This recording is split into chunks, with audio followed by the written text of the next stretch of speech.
Stock locations. Welcome to this tutorial on how to add stock locations in Joblogic. Select Settings from the left-hand Tools menu, as indicated.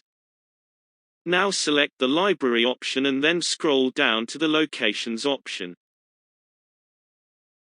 Here you will see a list of any locations you may have added.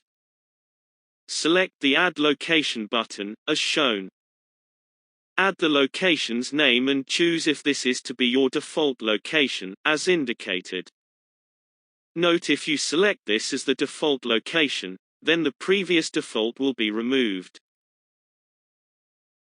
Now add the address and postcode required. Select Save and you will now be able to add racks and shelves to the location, as indicated. Select the Add Rack Shelf option.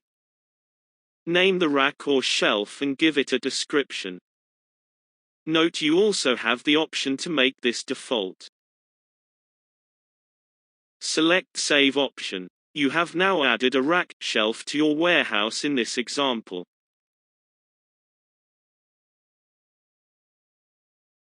Within the location, there is an option to make this a mobile location. If this is selected, you can add a vehicle registration and engineer, as shown in this example.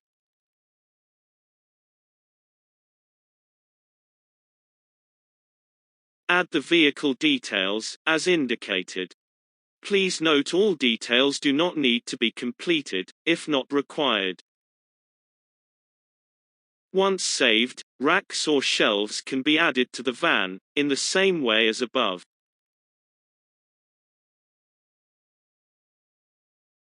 For adding stock to a location, please watch the separate training video. Thank you for watching this tutorial.